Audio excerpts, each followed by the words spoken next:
어서 오십시오. 예, 안녕하세요. 안녕하세요. 네, 두 분이 아니고 세 분 모두 다 그레이 계열로 네, 오늘 옷차림을 보니까 뭔가 굉장히 의상이 점점 좋아지시는 것 같습니다.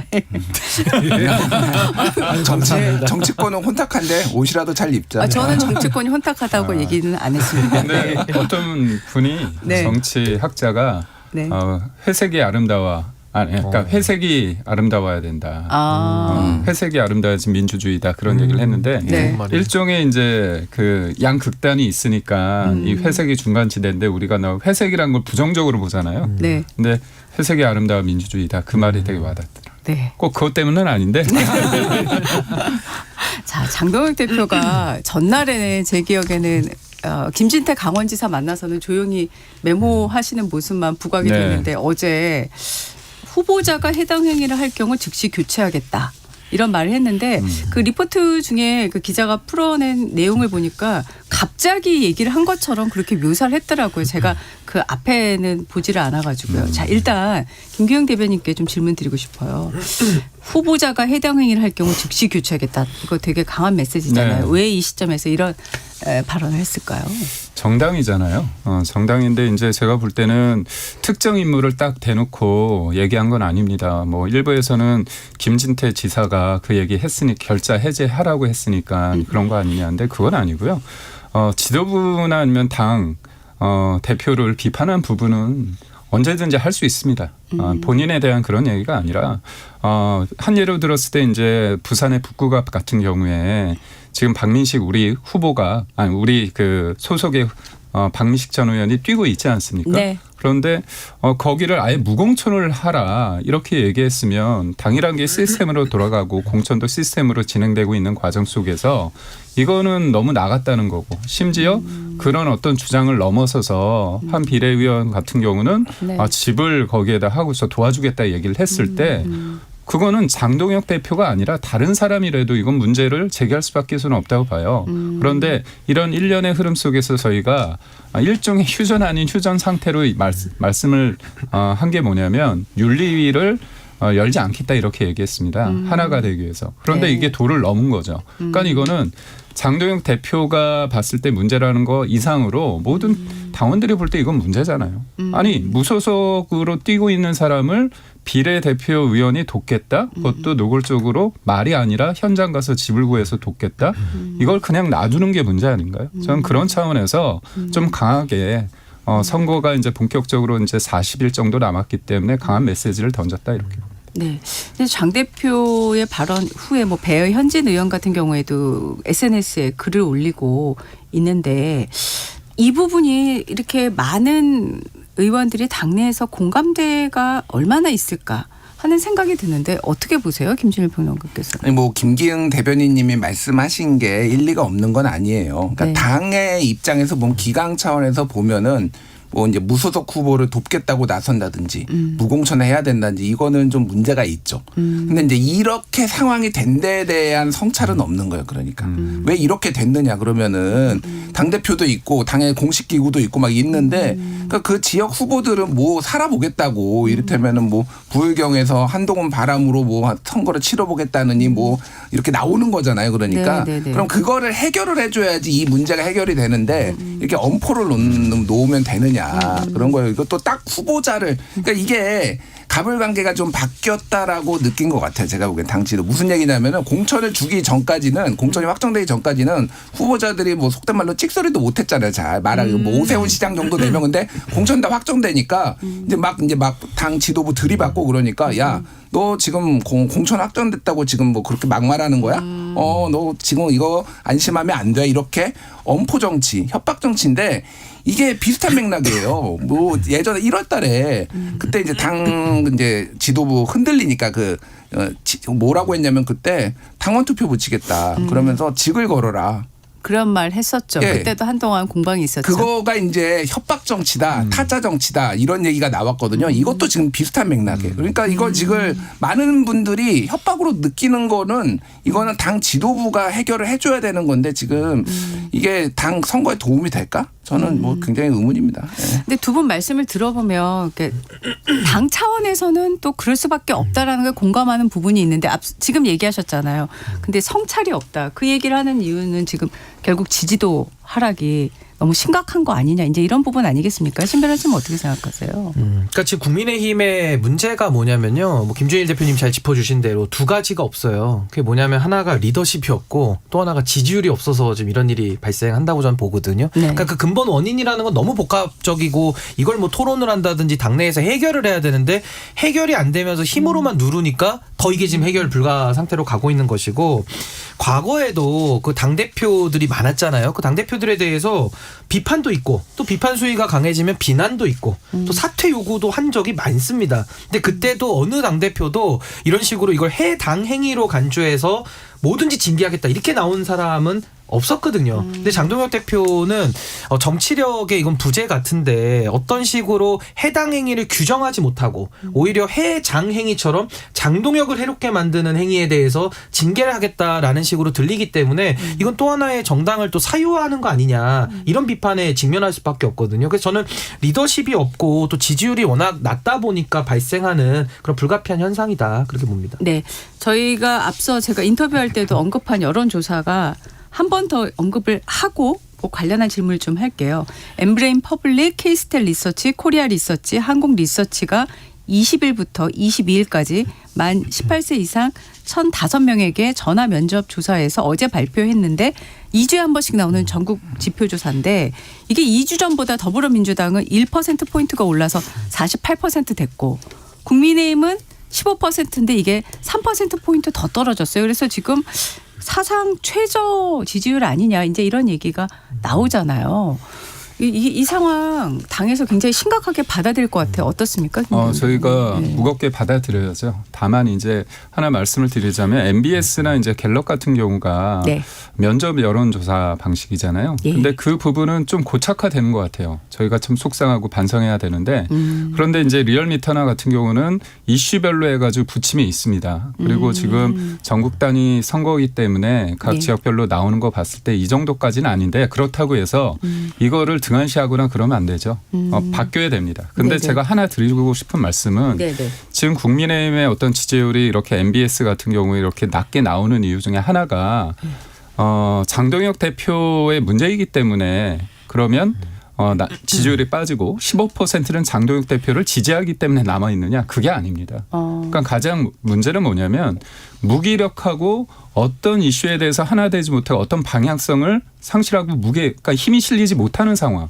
그러니까 굉장히 이게 이재명 정부나 아니면 민주당에 대한 어떤 분노, 예를 들어서 이제 조작 기소 관련해서 국정조사, 이 청문회에서 불거진 여러 가지의 문제점이 있는데도 불구하고 이 분노가 그쪽으로 향하지 못하고 제대로 못 싸우고 있는 하나가 되지 못하고 있는 지금의 국민의힘에 대한 비판적인 목소리가 있고 이 부분이 일종의 이제 무응답층이나 아니면은 지지하지 않음으로 이제 그쪽으로 귀결되는 부분이 있기 때문에 저는 이것 또한 지도부의 몫이라고 봅니다. 그래서 네. 저는 여하튼 지지율이나 리더십에 대한 어떤 두 가지가 없다는 부분에 대해서 네네. 이걸 겸허하게 받아들이고요. 네. 저는 지도부가 영을 세우기 위해서 강하게 말하는 것도 중요하지만 예. 이럴수록 어떻게 보면 내가 처절하게 더 낮은 자세를 하면서 그래 내가 잘못했다. 내가 부족하다. 하지만 그럼에도 불구하고 이번 선거는 굉장히 절실하기 때문에 우리 후보를 지지해달라. 국민의힘을 지지하는 게 단순히 후보를 그러니까 국민의힘을 지지하는 게 아니라 한쪽으로 쏠렸는데 자제하지 못하고 있는 절제하지 못하고 있는 지금의 집권 세력에 대해서 제동을 걸어달라. 그렇게 절실하게 하는 게 좀 낫지 않을까 그런 생각을 해봅니다. 근데 제가 네. 신 변호사님 김준일 평론가께 두 분께 다 여쭤보고 싶은 게 지금 사실 리더십이 없다, 지지율이 없다, 두 가지 없다를 오늘 딱 지금 화두로 지금 제시를 하셨는데 김기웅 대변인은 사실 하나 되지 못하는 이라고 지금 얘기한 게 저는 지금 말씀하시려는 취지라고 이해를 네. 했어요. 그렇게 생각하세요? 지금 이 지지율 하락이? 아니 근데 이제 하나됨이라는 걸 우리가 좀 얘기를 해보려면 네. 어떤 구심점과 구심적인 비전 가치가 있어야 하나됨을 만들어낼 수 있는 건데 지금 국민의힘은 윤석열 정권 탄핵 이후에 어떤 구심점이 되는 비전과 사상도 만들어내지 못했기 때문에 그 하나됨이라는 것은 그냥 장동혁이라는 대표 중심으로 가자 이거 외에는 이제 설명이 안 되니까 설득이 내부에서 안 되는 거고 네. 저는 지금 김기영 대변인 말씀을 듣다 보면 그러면 이제 더 이념을 강조하면서 이제 당내 결속을 강화하고 더 잘 싸우자로 지금 가자는 거잖아요. 근데 어제 조사 결과를 보면요. 저는 좀 충격적인 게 중도에서 국민의힘이 한 자릿수 나왔습니다. 9% 나왔거든요. 근데 이게 보통 여론조사에서 한 자릿수 나왔다라는 거는 사실상 그 응답자들은 없다고 보는 거랑 똑같아요. 그러니까 지금 중도 지지율이 거의 없다라고 봐야 되는 이런 상황 속에서 더 단결해서 더 잘 싸우자로 가면요. 전 중도 지지율이 더 빠진다고 보거든요. 그러니까 저는 정확한 진단이 있어야 정확한 해법이 있는 건데 지금 뭔가 진단 자체가 좀 국민들의 진단과는 좀 많이 괴리되어 있는 거 아닌가 그런 생각이 듭니다. 네. 김준일 평론가는 어떻게 생각하세요? 저는 이제 최근에 요 상황 그리고 네. 어제 요 여론조사까지 보면서 많이 그 말이 떠오르더라고요. 역사는 반복되고 사람은 똑같은 실수를 반복한다. 뭐 이런 얘기가 있잖아요. 네, 네. 2018년에 무슨 일이 있었는지를 제가 좀 읊어드릴게요. 그때 이제 한국갤럽의 2018년 4월 넷째 주 4월 24일부터 26일 조사한 건데 그때 정당 지지율이 더불어민주당 52, 자유한국당 12 이렇게 나왔어요.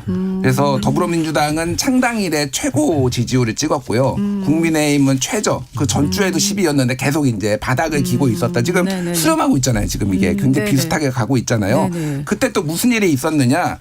이제 그때 한 1월, 2월부터 당내에서 홍준표 대표의 리더십에 대해서 공격을 많이 합니다. 그래서 당 중진들이 뭐 7명이 사선 이상 중진 7명이 공동 성명 내가지고 당 대표가 그런 식으로 독단적으로 하면 안 된다라고 성명 내고 그때 홍준표 대표도 그 공천도 잘못됐다라고 이런 식으로 공천하면 안 된다. 사천이다. 문제 많다. 그때 막 불만 다 터져 나왔거든요. 네. 홍준표 대표는 다 무시했어요. 그때 정우택 의원이 이 황골 탈퇴해야 된다라고 하니까 개가 짖어도 기차는 간다. 이제 홍 대표가 이렇게 얘기를 하고 막 이렇게 무시하고 당대표 권위로 찍어 누르고 그 다음에 무슨 일이 벌어졌냐. 6월 초부터 지역에서 오지 말라고 해서 홍 대표가 지역 일정 다 중단해 버렸어요 지금. 아무데도 못 갔어요. 그래서 네. 지금 장동혁 대표도 지금 어제 중앙일보 기사 보면 이제 더 이상 안 가는 거 검토한다라는 거잖아요. 지금 가보니까 쓴소리만 나고 윤상현 의원 뭐 김진태 지사 네네네. 똑같아요. 지금 완전히 똑같이 가고 있다. 2018년 4월과 2018년에 그 지금 선거 분위기와 분위기와 완전히 네네. 똑같고 그때 무슨 일이 있었어요. 그때 처음으로 부울경이 다 역전돼 가지고 지금 다 그 결과적으로 다 넘어갔죠. 그때 그러니까 지금 뭐 전화면접 조사가 이게 조금 그게 정확하게 반영 못한다고 김기영 대변인 말씀하셨는데 그 결과가 지금 2018년에 그대로 나온 거예요. 그때보다 더 나쁜 거는 심지어 대구까지 지금 넘어가게 생겼습니다. 그럼 이거에 교훈을 얻어야 되잖아요. 그러면은 뭘 할 것이 홍준표처럼 되면 안 되는 거잖아요. 근데 뭐 어떤 비전을 가지고 있죠 지금 장동혁 대표가? 그러니까 지금 똑같이 되고 있어요. 네. 우선적으로 그때하고 지금하고선 등치시킨 게 좀 무리다. 네. 그때는 탄핵 이후에 급속하게 보수가 괴멸되는 수순이었습니다. 네. 특히나 이제 바른미래당이 있었기 때문에 네. 3자 구도로 돼 있는 부분이 있고요. 저는 지금 서울하고 부산, 네. 경남, 예. TK 쪽 그다음 부울경으로 되는 네. 그 영남 지역에 대해서 그렇게 비관적으로 보지는 않습니다. 아, 그렇게 그러니까 보세요. 왜냐하면 네네네. 일종의 지금의 상황이 그러니까 무기력하기 때문에 사람들이 뭔가 해볼 만하다는 그런 그게 없거든요. 네. 근데 중요한 거는 앞으로의 40일 동안 해볼 수 있다는 것들을 보여서 일종의 지금의 부산과 경남 지역에 지지율이 지금 오르고 있습니다. 오르고 있는데 네. 그런 부분에 있을 때 해볼 수 있다고 생각하면요. 네네. 강성 지지자든 아니면 전통 지지자든 아니면 중도에 있는 사람들이 투표장에 올 수 있다는 그런 기대치를 계속 해야 돼요. 그러니까 정치적 효능감이란 게 투표 당일날만 딱 있으면 안 되고요. 네. 여론조사가 튀어야 돼요. 근데 이게 다행스러운 건 뭐냐면 그러니까 이재명 대통령께서 얘기했던 일종의 장특공 있지 않습니까? 네네. 이게 서울 지역에서는 굉장히 큰 이슈입니다. 네. 그래서 대통령 선거라면 전체 지지율을 서서히 올린다는 게 되게 힘들지만 예. 이게 지역별 차이가 있습니다. 예. 그리고 후보별 어떤 제가 볼 때 민주당에 의해서 지명도도 높고 그다음에 해놓은 성과가 있기 때문에 여기에서 저는 다음 주가 굉장히 중요하다고 보거든요. 다음 주에 예. 일정 지역에서의 어떤 반등이 이루어지면 해볼 만하다. 이 느낌이 굉장히 중요하거든요. 지역별로 다르다 지금 이런 다르다는 겁니다. 얘기시네요. 거기서부터 밑에서부터 이렇게 올라오게 되면 다른 데도 영향을 줍니다. 그러니까 제가 딱 한마디만 아니 뭐 이제 당의 또 입장이 있으니까 긍정적으로 말씀하셨는데 2018년에도요 선거 지나면 이제 소위 말해서 보수 결집이 좀 더 있었어요. 원래 선거가 점점 진행되면은 이렇게 지지율이 다 올라가 양당으로 수렴하니까 그때도 똑같은 얘기 나왔어요. 다르다. 우리 해볼 만하다. 근데 부유경 다 넘어갔거든요. 제가 뭐 그 결과를 예단하는 게 아니라 큰 흐름이 다르냐 진짜 2018년하고 저는 그렇게 안 봐요. 물론 입장이 다르니까 그러겠지만은 제가 보기엔 매우 흡사하다 지금 가는 분위기. 아니 그리고 이제 뭐 PK 지역이나 이런 영남권에 해볼만하다라고 지금 진단을 하시는 건데 그 해볼만한 게 장동혁 대표 때문에 지금 해볼만한 게 아니라 그 지역에서 오히려 장동혁 대표랑 디커플링이 되면서 그 지지를 받아서 지금 상승이 되고 있다고 저는 보고 있거든요. 네. 그렇기 때문에 조금 저는 정확한 진단이 필요한데 여전히 국민의힘에서는 지금 바라보는 시각이 좀 국민들 대다수와는 많이 좀 다른 거 아니냐 네. 그런 생각이 좀 듭니다. 지금 사실 뭐 결자해지 얘기 나오고 짐이란 말이 나오고 근데 어제 이제 대구시장 선거에 출마하지 않겠다고 이제 네. 공식화한 조호영 의원이 여러 얘기를 했는데 장동혁 대표를 향해서 한 것 같습니다. 제발 나아가고 물러날 때를 알기 바란다. 이런 말까지 했거든요. 그러니까 근데 육선의 국회 부의장이시잖아요. 그러니까 자꾸 거취에 대한 결단이 필요한 건 얘기가 계속 나오는 이유 중에 하나인데 어떻게 생각하세요? 저는 예. 장동혁 지도부가 예. 지금 그런 어떤 본인들의 입장으로 인해서 지도부가 사퇴합니까? 제가 아주 냉정하게 말씀드릴게요. 사퇴할 가능성이 없습니다. 지금 구조상 사퇴시킬 수 있는 능력이 없어요. 그렇다면 지금 이거 가지고 계속 여기에서 맴도는 것보다는 네. 다른 방향으로 하면 되는 부분이 있는 겁니다. 그러니까 선택의 여지가 둘 중에 하나를 취하다고 됐을 때 네. 속된 표현으로 이쪽을 끌어내릴 수 있는 힘이 있냐고요. 없잖아요. 그렇죠. 그러면 이거 가지고 계속 여기에서 맴도는 것보다는 네. 다른 방식으로 하는 게 저는 시기가 이미 지났다고 봅니다. 네. 그러니까 지금은 전쟁 중인데 네. 장수를 끌어내릴 수 있느냐의 부분에 대해서 네. 그다음에 다른 어떤 리더십을 할 수 있는 것이 그러니까 제가 가장 안타까운 건 뭐냐면 지금 국민의힘은 어른이 없습니다. 그리고 장동혁 대표가 내려오잖아요. 그럼 비대위 체제로 간다? 지금 비대위 체제 아니죠. 선대위입니다. 선대위에서 지금 지역별이 있고 중앙이 있는데 네. 원래가 선대위가 꾸려지면 당대표보다 후보 중심적으로 가는 건 당연한 겁니다. 수순인데 네네. 이걸 가지고 저기 지금 지도부에 대해서 이선 후퇴다 이런 거에 방점을 두는 것보다는 의미 있는 사람을 더 내세우면 되는 겁니다. 그러니까 결국은 이거는 비판적 패널이나 아니면 언론에서 문제 제기할 수는 있다고 보는데 네. 지금 플레이어로 뛰는 사람들 입장에서 그렇게 굳이 해서 이게 이렇게 파열음으로 났을 때 더 사람들은 거리감을 둔다는 거죠. 그래서 네. 저는 네네. 그냥 쉽게 표현하면 이겁니다. 끌어내릴 수 있는 능력이 있으면 끌어내려라. 근데 그러지 못한다면 이거를 잘 하기 위해서 만들 수 있는 방향으로 가야지. 결국 이렇게만 했을 때 과연 선거에 득이 되느냐. 냉정하게 봐야 되는 겁니다. 네. 신 변호사님 어떻게 생각하세요? 그러니까 이제 정치는 과유불급이고 또 작용이 있으면 반작용이 늘 있거든요. 그러니까 장동혁 대표에 대해서 문제 제기한 게 지금 하루 이틀 얘기는 아닌 것 같아요. 당선된 이후부터 지난 1년을 돌이켜 보면 장동혁 대표 이렇게 가선 안 된다라는 얘기를 무수히 많은 사람들이 했고 공천에 좀 위축됐던 당내 인사들도 지금까지 참아온 거죠. 그게 지금 폭발이 되고 있는데 지금 우리 뭐 김기영 대변인님 말씀이 제가 뭐 이해가 안 되는 건 아닌데 그러면 이제 선거 때까지만 좀 참아줘라. 선거는 치르고 얘기하자. 지금 딱 요 얘기 말씀이거든요. 근데 그러기에는 지금 그분들이 쌓여왔던 불만이나 이런 여러 가지 의사 표시가 너무 냉정한 민심의 그 현실을 지금 느끼고 계신 거거든요. 그렇기 때문에 전 이게 아무리 그 말려도 이게 잘 말려질 수 있는 상황은 아닌 것 같다. 저 그런 생각이 듭니다. 그러니까 뭐 안타깝죠. 안타깝습니다. 그러니까 김기영 대변인의 입장도 이해가 가요. 당대표 이렇게 공격하는데 그럼 내부 분란 기사 계속 나오고 그러는데 이게 당이 제대로 되겠냐라고 하는데 2018년에도 똑같았다니까요.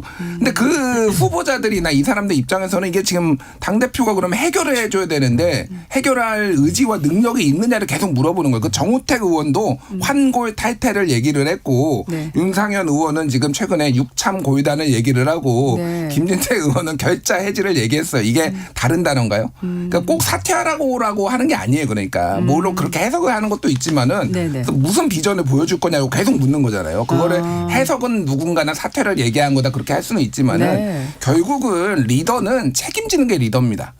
어떻게 책임을 질 거냐. 지금 여기까지 바닥까지 떨어진 거에 대해서 그거를 얘기를 이제 해야 되는 거예요. 그게 제일 중요해요. 그래서 예. 제가 앞서도 얘기했지만 네. 시기적으로 이제 5월 중순 정도 되면 공직 선거 운동 들어가지 않습니까? 그때는 우리뿐만이 아니라 민주당에서도 여러 가지 뭐 슬로건이나 그냥 거리에 보면 유세차 돌아다니기 네. 때문에 그때 뭔가 변화를 한다는 건 불가능합니다. 먹히지 않아요. 네네. 그래서 이 4월 말부터 5월 첫째 주까지 장동혁 대표가 변해야 됩니다. 저는 그거 인정해요. 그 변화라는 거 사퇴를 의미하는 게 아니라 네. 가장 낮은 단계에서 전통적인 지지자부터 시작해서 뭔가 바뀌고 처절하구나. 이 사람 본인이 책임을 지려고 하는구나. 그런 느낌을 줘야 됩니다. 그러니까 그 과정 속에서 여러 가지 이제 고민이 있고요. 네. 그러니까 저는 의례적으로 하는 지역 유세를 하거나 그런 건 애초부터 저는 별로 동의하지 않았습니다.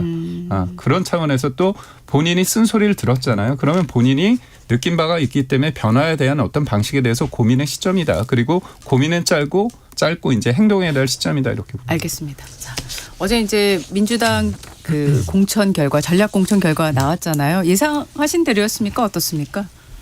그러니까 이게 그 예상이 이제 어느 시점이냐.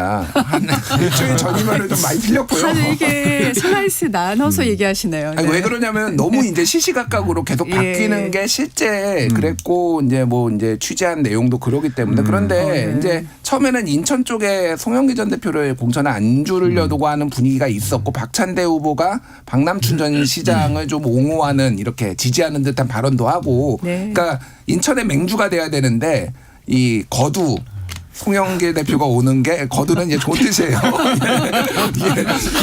불편하다 이런 기색이 있었는데 결국은 이제 안 주면은 큰 문제가 생기니까 그렇게 정리가 된 거죠. 그래서 네, 안 주면은 큰 문제가 된다는 이 말이 궁금증을 왜 그런 말씀하신 거죠? 아니 이게 뭐 코너가 당장 왜니까? 신인규 변호사님한테 한번 물어보면은 송영길 만약에 공천 안 주면은 그 열불을 토하고 지금 신인규 대표가 정청래 대표를 공격할 거 아니에요. 당장 제가 말하는 거는 네. 그러니까 이게 공천을 줘가지고 이 사람들이 다 당선이 되면은 당내 경쟁자라고 하더라도 내가 내 덕에 내가 공천 줘가지고 저 사람 된 거야. 이렇게 정청래 대표는 또 8월 전당대회 선거 승리가 제일 중요한 거예요. 그러니까 정청래 대표 입장에서는 그러니까 그게 이제 뭐 본인이 얘기하는 선당 후사 뭐 이런 거에도 좀 맞아 떨어지는 거죠. 네. 송영길 전 대표하고 앞서 인터뷰를 했는데 이건 저의 느낌입니다. 개항을에 대한 미련이 많아 보였어요. 신 변호사님은 민주당에서 왜 이렇게 교통 정리를 했다고 생각하세요? 그러니까 저는 최근 한 2, 3주간 이게 정치가 진짜 생물 맞구나. 매일 바뀌어가지고 이게 뭐 모든 경우에서를 평론해서 다 해본 것 같아요. 그래서 이제는 뭐 결국 확정은 됐으니까 이제 송영길 전 대표가 이제 인천 연수 갑 지역으로 간 건데 네. 저는 이제 송영길 대표가 가지고 있는 특수한 서사가 있죠. 그러니까 당 대표를 지냈고 당시 이제 지난 대선에서 이재명 후보를 위해서 가장 열심히 뛰었던 분인데 윤석열 정권 들어와가지고 검찰에 의한 여러 가지 수사를 받으면서 결국 최종적으로 무죄가 다 확정이 되지 않았습니까? 그러니까 그런 서사 속에 지금 복당을 했다는 게 하나가 있는 거고 또 송영길 대표가 가진 역량이 상당히 그 외교적인 역량이나 또 지금 다선 의원으로서 보여주고 있는 여러 가지 무게감들을 놓고 봤을 때는 이재명 정부 성공을 위해서는 필요한 인물이다라는 여론이 굉장히 높거든요. 근데 그런 상황 속에서 가장 좋은 전략 자산이 돌아왔고 갖고 있는데 이 자산을 안 쓰려고 하는 듯한 느낌과 어떤 여론의 그 행배가 있다 보니까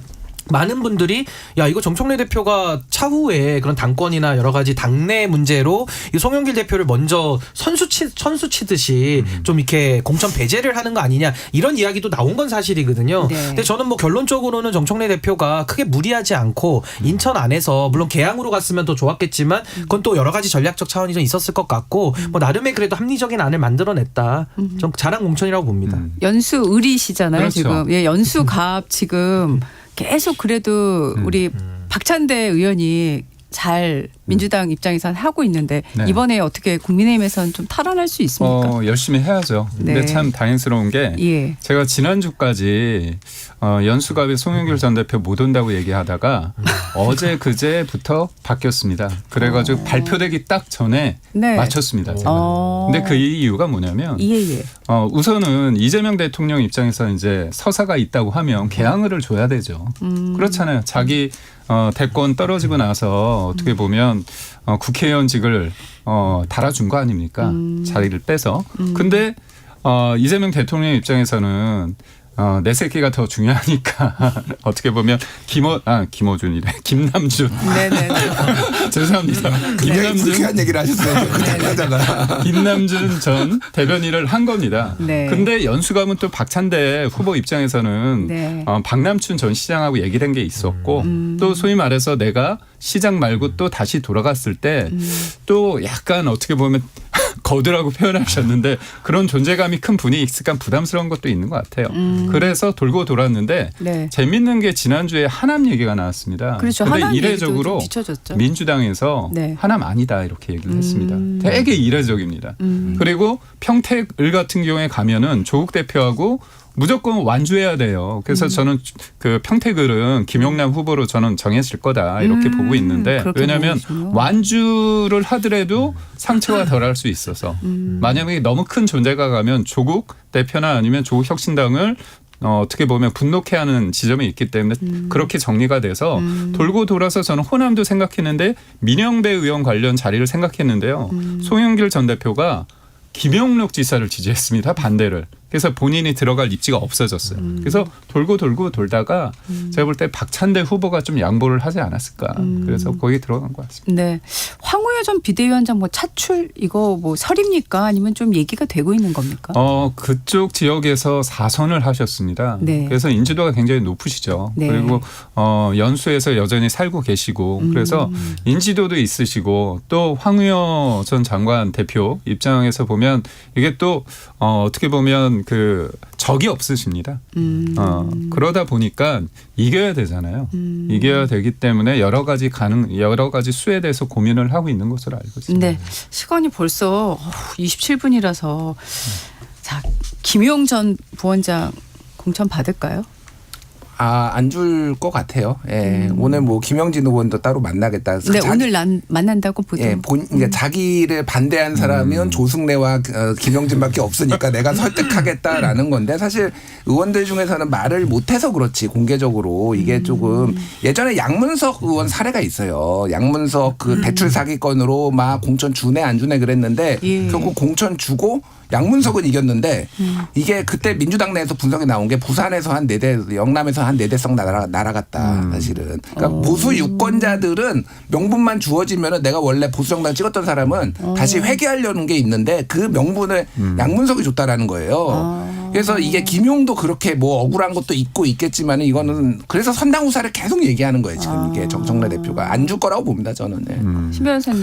글쎄요, 뭐 저도 뭐 당에서는 분위기 자체가 좀 이제는 좀 부정적으로 흐르는 거 아니냐 이런 기류는 현재 있는 건 맞는데 네. 저도 원칙적으로는 재판받고 있거나 했을 때는 전 정치적인 책임도 중요하기 때문에 전 출마 안 하는 것이 맞다라고 원칙은 그렇게 생각하는데 근데 김용준 부원장 사건은 이재명 대통령 사건과는 이렇게 좀 분리해서 보기는 어려워요. 그래서 사실은 지금 국정조사도 하고 있고 검찰권 남용을 우리가 인정을 한다면은 전 이 부분은 좀 예외적으로 볼 필요가 있지 않나라는 생각이 듭니다. 네, 시간 때문에 1부 마치고 2부에서 다시 이야기 나누겠습니다.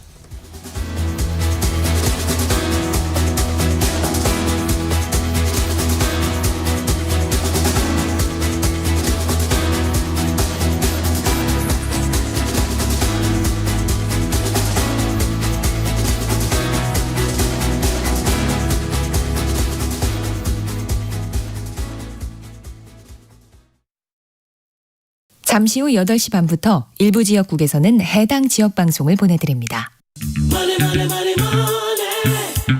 환율은 흔들리고 주식은 요동치고 한 치 앞도 보이지 않는 시장. 이럴 때 경제쇼는 당신의 확실한 이정표가 되겠습니다. 복잡한 수치 너머의 숨은 흐름을 읽고 당신이 가야 할 방향을 분명하게 짚어드리겠습니다. 평일 오후 4시 5분 시장을 이해하는 최고의 선택. KBS 1라디오 경제쇼. 편지 왔습니다. 퇴근길 지친 당신에게 힘이 되는 뉴스를 전해드립니다. 매일 저녁 5시 5분 당신과 함께 읽는 세상 이야기 KBS 1라디오 뉴스레터 K. 지금 시각은 8시 30분입니다. KBS. 정치, 전격 시사, 뉴스, 전격 시사, 인터뷰, 전격 시사, 주식, 전격 시사, 맥락, 해설, 토론까지 다? 다 전격 시사. 꼭 알아야 할 뉴스, 정치 인터뷰, 막 끝난 미국 시장부터 한국 시장 동향까지 평일 아침 7시 5분. 와, 전격적이네. 전격 시사.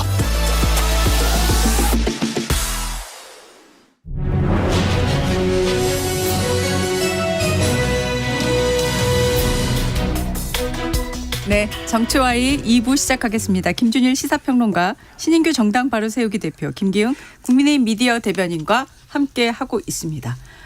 제가 2부는 더불어민주당 주제로 넘어가려고 하는데 그래도 워낙 핫한 거라서 국민의힘 주제로 시작하겠습니다. 그 진정호 의원 네. 진상조사 이거 네. 지금 하고 있는 건가요? 하고 어떻습니까? 있죠. 네. 하고 있는데 네네.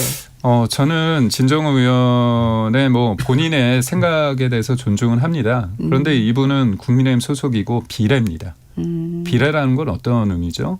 일종의 당에 어떻게 보면 그 당에서 혜택을 받은 거죠. 장재욱 대표가 준 거야 아니고 그 당시에는 비대위원장이 누굽니까?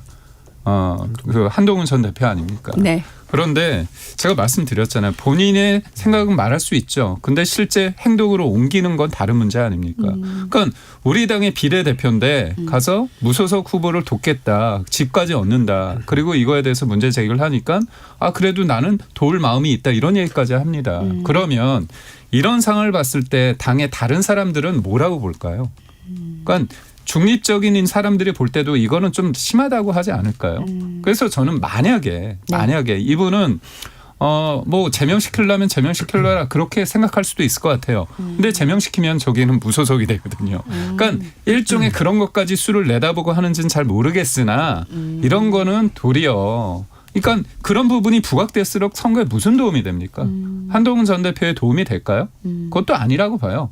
국민의힘에 도움이 될까요? 이거는 민주당에 도움이 됩니다. 그러니까 냉정하게 봤을 때 3자 구도가 됐을 때 네. 가능성이 커지는 건 민주당 후보의 당선 가능성이 커진다는 건 상식이잖아요. 그런데 물론 그 과정 속에서 어떤 후보한테 이제 모아지겠죠.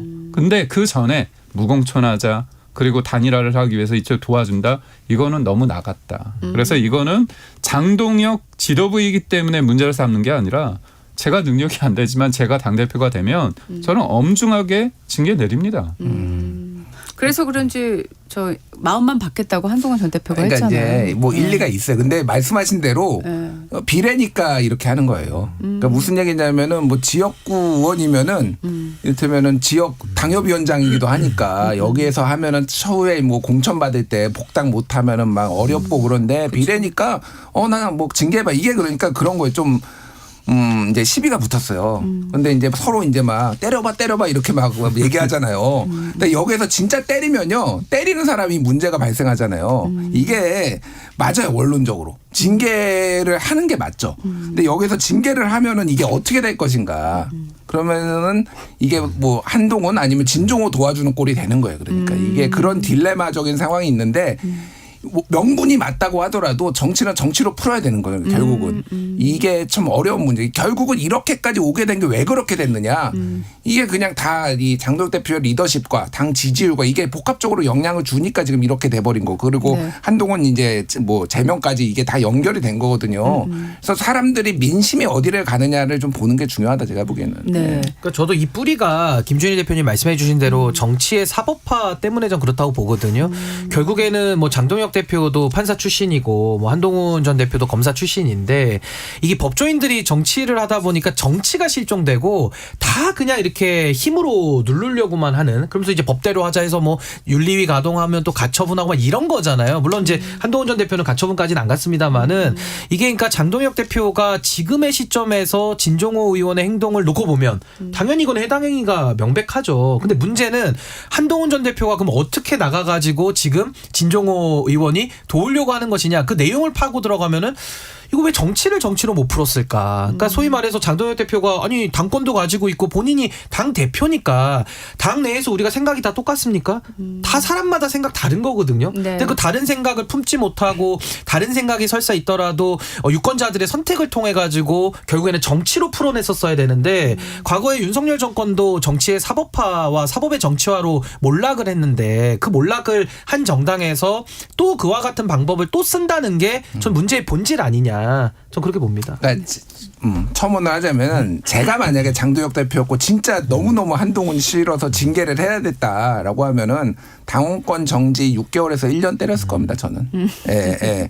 이거를 제명을 해가지고 이렇게 하는 순간 한동훈 대표가 전 대표가 그냥 출마도 하고 명분도 없고 막 이렇게 된 거잖아요. 지금 아무리 싫어도 거기까지 가면 안 됐다. 이게 더 복잡하게 장동혁의 리더십이 흔들리게 된 계기에 제가 그냥 징계를 할 수도 있어요. 뭐 그거는 뭐 서로의 의견이 다 있으니까. 근데 제명은 아니었다. 제가 보기에는 잘못된 정치적 선택을 했어요. 예. 북구가 공천은 어떻게 될까요? 국민의힘 박민식 전 장관. 네. 네, 아니, 지금 네. 명분상 당연히 맞죠. 네. 그리고 예를 들어서 예. 혹자들은 뭐 한동훈 전 대표를 떨어뜨리기 위해서 김민수 최고를 투입한다. 그런 말도 있었죠. 김민수 최고가 그거 부인했고요. 부인했죠. 네. 저는 그렇게 인위적으로 할 부분은 아니다. 그러니까 도리어 저는 원칙대로 하면 된다고 봅니다. 한동훈 전 대표를 의식하지 않아도 되고요. 뭐 3자가 되든 뭐 4자가 되든 최선을 다하고 선거가 투표일이 다가오면 자연스럽게 어떤 그 지역의 어떤 민심이 기제로 압박 기제로 작용할 수 있겠죠. 뭔가 민주당 쪽으로 넘어갈 것 같다. 그렇다면 뭔가 해야겠죠. 근데 지금부터 예단할 필요는 없고 네. 박민식 전 의원이 거기에서 나오는 건 너무나 당연한 거 아닙니까? 본인이 거기에서 태어났고 아버지가 베트남 전쟁에서 돌아가시고 나서 엄마 손을 6살 때 잡고 구포시장 다녔던 얘기를 하고 거기 4번 나왔습니다. 그래서 2번 이기고 2번 졌습니다. 요즘 표현이 뭐냐면 민식이가 재수처럼 다닌다 그런 얘기가 있거든요. 박민식 의원이 처음에 특수부 검사 출신을 좀 화려했습니다. 그러니까 그 당시에 어떻게 보면 좀 엘리트 검사의 어떤 그런 느낌이 났는데 전재수 의원은 사실 그런 커리어가 없기 때문에 지역 밀착형으로 낮은 자세로 했는데 지금 박민식 전 의원이 별명이 인간 각도계입니다. 90도로. 각도계. 네, 각도계. 네. 그래서 네네. 근데 이게 참 저는 이게 참 뭐랄까요? 정치라는 게 어떻게 보면 좀 잔인하다고 할까? 이게 왜냐하면 저번 2024년 총선에서 박민식 전 의원이 원래 분당 쪽에 나오려고 했는데 김은혜 후보한테 양보를 했습니다. 그러고 나서 온 게 영등포입니다. 근데 비대위원장이었던 그때 한동훈 체제에서 헌신하라 장관 출신이니까 험지로 가라 해서 강서구 갔습니다. 근데 지금 자기 고향으로 와서 나오고 있는데 뒤늦게 나 자신한테 험지로 보내고 헌신하라고 했던 한동훈 전 대표가 온 거잖아요. 서사가 이렇게 또 길군요. 그럼요. 네. 이게 얇습니다. 하정우 수석은 나올까요? 이 정도까지 됐는데 안 나와도 이제 문제가 돼버렸어요, 사실은. 문제가 될 수 저는 있군요. 결정을 빨리 했었어야 된다, 조금 더. 그러니까 뭐 나오고 싶으니까 지금까지 이제 끌고 있는 건데, 그러니까 제가 하정우 수석에 대해서 좀 여러 방송에서 비판적으로 얘기를 했어요. 왜 그러냐면은 대통령한테 계속 부담을 줬다. 이거는 대통령이 나가라고 하면 안 된다. 그러니까 강훈식 비서실장, 우상호 전 정무수석까지 나와가지고 네가 결정해야지 막 이렇게 지금 혼난 거예요. 그거는 그러니까 왜 그런 얘기하느냐. 그리고 지금도 어쨌든 하정우 수석이 과학의 날을 맞이해가지고 12개 언론사랑 공동으로 인터뷰하고 뭐 그랬거든요. 미리 사전에 하고 그랬는데 네네. 대통령 순방 가 있는데 그게 또 떡하니 나와서 하면서 다들 사람들은 이제 거기에 하정우 출마하나 안 하나 이게 맞나? 그러니까 너무 제가 들은 얘기로는 청와대에서도 조금 기류가 별로 안 좋대요. 이것 때문에 하정우 이것 때문에 그래서 그냥 빨리 결정해라. 지금 25일 날 그러니까 오늘이죠. 오늘 오면은 이번 주말에 결정을 해야 되는데 뭐 주말에 안 할 수도 있다 이런 얘기까지 하는데 이거는 절대 안 좋다. 빨리 해라. 예. 저기 그 초등학교 거기도 가고 빨리 행사도 가고. 근데 저는 기본적으로 하정우 수석의 경쟁력에 대해서 의문이 있어요. 제가 보기엔 정당 지지율보다 더 득표하기 어려울 것 같아요. 제가 보기에는. 네. 그래서 여기가 굉장히 흥미롭게 됐다. 사실은 각자 장점과 단점이 다 있는데 짧게 얘기를 하면은 셋 다 굉장히 막 나름 연고로 얘기하잖아요. 근데 제가 보기에는 부산 북갑대전이 아니라 여기는 강남 분당대전이에요. 강남에서 온 한동훈, 타워팰리스에서 한동훈. 그리고 여기 그 분당 살거든요. 지금 하정우 수석. 네. 최근에 김병욱 성남시장이 하정우를 제가 분당에서 지역 주민으로 만났습니다. 페이스북에 올렸어요. 이건 뭐지? 지금 부산에 나가겠다는 사람을 도대체? 이렇게 했고. 저기 박민식 장관도 분당에 있고 저거 분당에서 선거 나오려고 할 때 제 처자식이 20년 동안 분당에 살았습니다 이러면서 선거운동하신 분이에요. 이미 그 지역에서는 철새예요. 그러니까 이게 대충 다 서로 쌤쌤이 돼버렸어요. 지금 이게 뭐 지역 연고를 더 주장하고 이럴 것도 없고 그래서 네. 굉장히 흥미롭게 돼가고 있다. 네. 부산 북갑 선거가 지금 부산시장 선거하고도 연결지어서들 말들 많이 하시잖아요. 그렇게 될까요? 그러니까 저도 굉장히 좀 흥미로운 지역구가 이제 돼버린 건데 네. 저는 결국에는 하정우 수석이 오래 끈 건 맞아요. 그건 전 비판받아야 될 지점이라고 생각하고 뭐 정무적으로도 좀 미숙한 부분이 있었죠. 근데 저 하정우 수석에 대해서 당에서 너무 많은 요구를 했어요. 그러니까 뭐 정말 초반부터 뭐 하정우 띄우기 아니냐부터 해가지고 심지어 대통령께서 공개적인 장소에서도 작업에 넘어가지 말라고 얘기도 했는데 그걸 또 반대 해석을 해가지고 뭔가 하정우를 띄우기 위한 거다라는 해석까지 붙었었거든요. 그래서 저는 하정우 수석이 뭐 이제까지 왔으니까 안 나갈 수 없지 않냐라는 의견도 있지만 저는 최종 결정은 안 나가는 걸로 저는 결정할 것 같고 그럼 대안이 누구냐? 뭐 김종관 전 의원도 있는 것이고 부산 지역에서 활동하신 분들 많이 있거든요. 전 그분들이 아까 뭐 민식이가 재수처럼 이런 얘기 하시던데 네. 전재수 의원의 지역구예요. 그 방식대로 이어받아 하면 되죠. 그러니까 저는 하정우 수석에게 너무 이렇게 부담 주지 말고 또 너무 이렇게 매달릴 필요도 없는 전 그런 상황이라고 저는 봅니다. 네네. 크게 이렇게 지금 언급은 안 되지만 빠지지 않고 또 언급이 되는 게 안호영 의원 단식하는데 정청래 대표 안 간 거예요. 당에서 이게 지금 명청 갈등으로 가고 있는 이게 맞는 겁니까 흐름이? 일단 뭐 명청 갈등으로 이미 그렇게 돼버렸죠.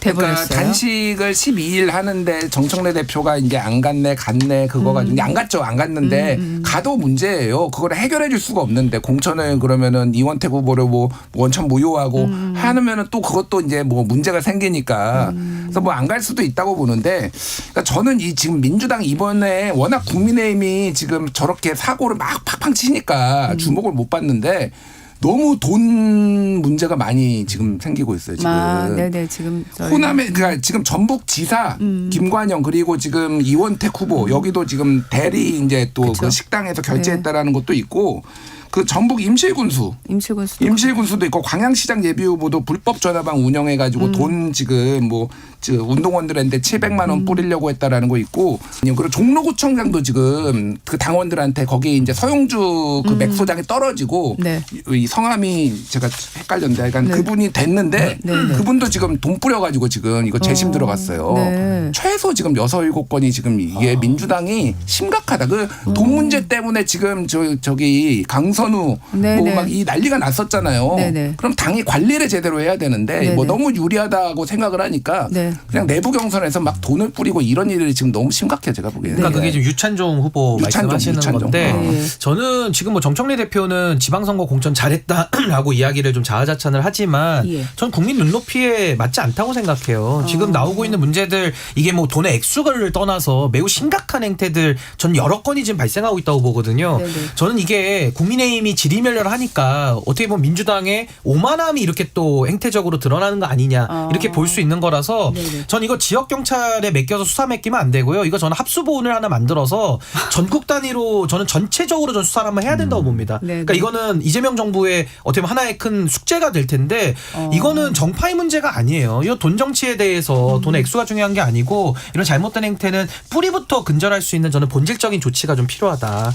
생각이 듭니다. 김영현 저는 대변인. 네. 그런데 네. 저는 송영길 전 대표가 대법원에서 네. 무죄 무죄. 받은 건 맞습니다. 네. 다만 윤관석 전 의원 관련해서 돈봉투 관련해서 그 당시에 대법원에서 유죄 판단이 나왔고 그 당시에 근거가 됐던 게 이정근 전 사무부총장 휴대전화 녹취 내용이거든요. 네네. 그렇다면 그 부분에 대해서 법리를 적용을 달리한 겁니다. 이거에 대해서 증거로서 채택을 한쪽 윤관석 전 의원은 유죄 판단 근거로 한 거고요.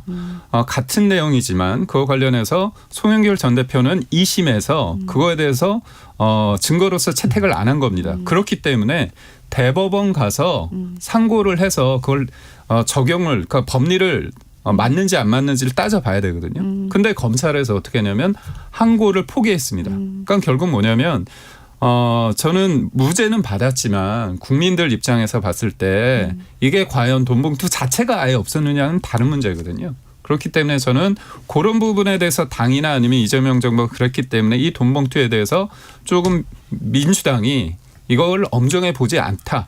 좀 분위기가 그런 거 아니냐. 그런 것들을 네. 국민들이 보고 있다. 이렇게. 알겠습니다. 정치와의 오늘 여기서 마무리하겠습니다. 세 분 고맙습니다. 예, 고맙습니다. 감사합니다. 날씨 정보 듣고 사건 와이로 돌아오겠습니다.